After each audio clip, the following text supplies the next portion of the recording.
Now we're in 2012. Whew. So on I in Irresistible Revolution, Shane talks about how he and a group of Christians, after coming back from Calcutta, working with the Missionaries of Charity with Mother Teresa, decided to just move into a house in the crappiest part of Philadelphia and begin living in the neo-monastic way, very simply, but not just they stay in their house and they pray and they do these things. No, they worked, they had jobs in the community, but they were able to work less because of how they lived, because they shared everything. But also, they had more free time to be at home, to both do gardening for themselves, make things at home. They didn't have a television intentionally. Everything they had was very, very simple. But it also allowed them to reach out into the community and invite people in and make relationships with the people in the neighborhood. And how that, as the years went by, like, things just changed amazingly. Leading up to, I believe it was 2005 or 2007, that there was a fire that burned off the entire side of the street, including their house. And when FEMA and the Red Cross got there, they had no one to help, because the entire other side of the street had taken in the people from that fire. And FEMA and them got upset because they were like, "You're doing our job for us," and we're like, "Well, sorry, we don't need you. We've become a loving neighborhood, and this is what we do." So, that picture was just burning in my mind of, like, I would love to, I didn't have those just great dreams and aspirations yet, but I had that humble thing of, I would love to get a group of people who want to live like this and see what happens. And so I start talking to my friends there at Crosspoint, some of my closer ones, and tell them about the ones I'm reading about, and like, guys, this would be a really cool experience. What would you think? Trying to get interest for it, and I thought, the one that they had originally, that one that they had done was a co-ed one, and so I was like, well, let's get a big enough house. We have guys' room, girls' room. We have bunks. We live simply. I started, if you know me, I planned out everything. Okay, and so I finally kind of built up enough and presented it a Wednesday night after, I think it was Wednesday. No, it was a Sunday night. It was a Sunday night after our college-age Devo at Jerry's house. And I present the idea, and I don't even get through my presentation, and it's starting to get picked apart. I don't know if we can live together. I don't know if I want to live with guys. That's going to give a bad message to the thing, and to the community, and I don't want to live without a TV. I want to do this. Just going off. And it was just like, all right, fine. Eventually, I just gave up and sat there and just let everyone complain, and just tear it down. And I just let it. And I had noticed that a couple of the guys had gone off into the back room behind me, and one of them leans over and goes, "Hey, don't worry about this. Tomorrow, 8 o'clock, McDonald's." And I knew which one. We're going to talk about this. We're going to get this started, and we're going to start looking for a house. Okay. So I go home, come back the next day at 8 o'clock in the morning, and mind you, I'm still unemployed at this time. But I had met a girl in the CS who worked with a group called Scope 310 that worked in a group homes with people with mental, developmental, and intellectual disabilities.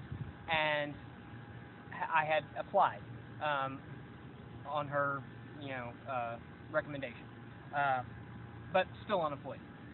So we meet, we talk, we flesh out these things, we agree. we we call some houses, we even go look at a house. So after that, I'm on top of the world. I go to the park, I call mom and dad, I tell them everything that's happened. I'm like, this is incredible.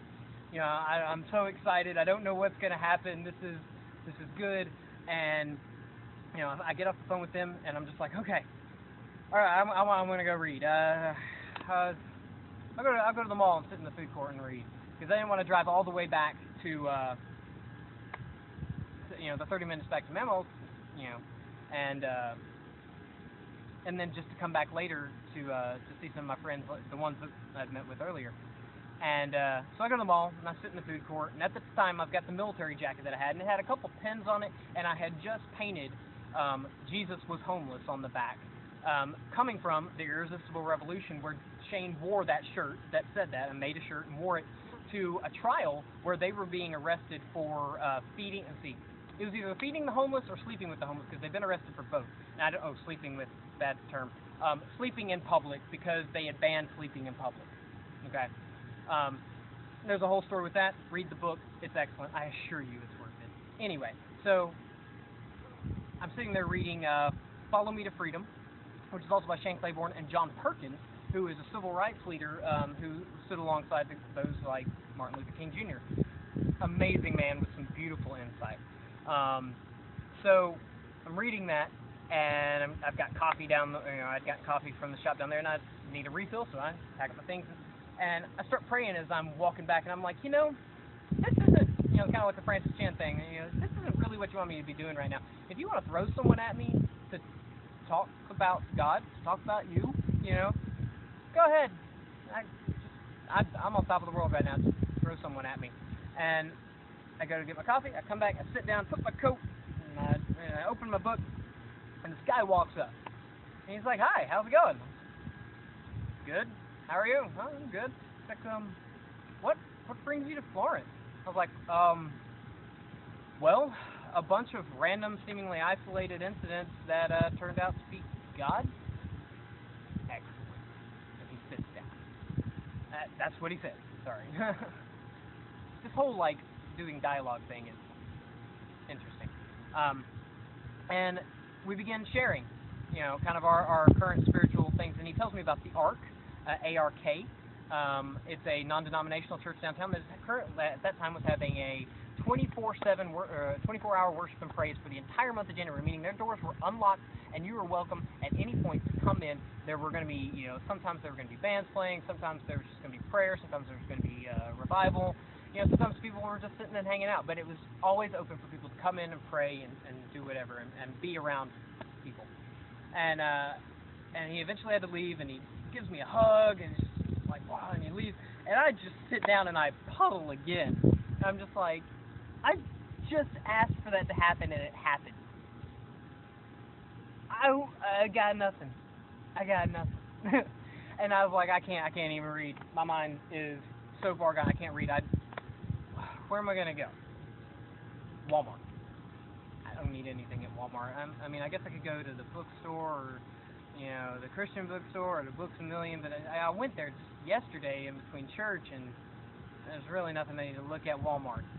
There's nothing I really want to do at Walmart. I've already been out the park. It's freezing cold. Walmart. Okay, fine. I'll go to Walmart. Okay. And I was like, there's nothing I need there. So I get my book, and I go, and I get in my car, and I'm driving the whole way there. I'm like, maybe I'm just going to walk around the store, and somebody's going to talk to me. I don't know. I pull up into the driveway, and for the first time in living in Florence, and remember, I'd lived there for a couple years before, I saw a person flying a sign, on the corner there at Walmart. And as soon as I saw him, I thought, that's why I'm here. And I pull off into the corner, and I come walking up to him. Before I even get to him, I say, what you need? He's like, oh, my pack got stolen on the last train hop. And I get up to him, and he's like, oh, man, you smell like my kind of people, because at the time, and quite frequently, as some of my friends like to point out, I smell like a hippie because I wear patchouli, and I just like patchouli. It doesn't make me a hippie. Anyway, so I was like, well, I don't have a whole lot of money. I got about $50, but we can go in here in Walmart, and we can see if I can buy you a pack. And so we go on in. I'm going to stop here because this is probably going to run long, and I will pick up with my interactions with Tobiah and the rest of the week in the next video. Thanks.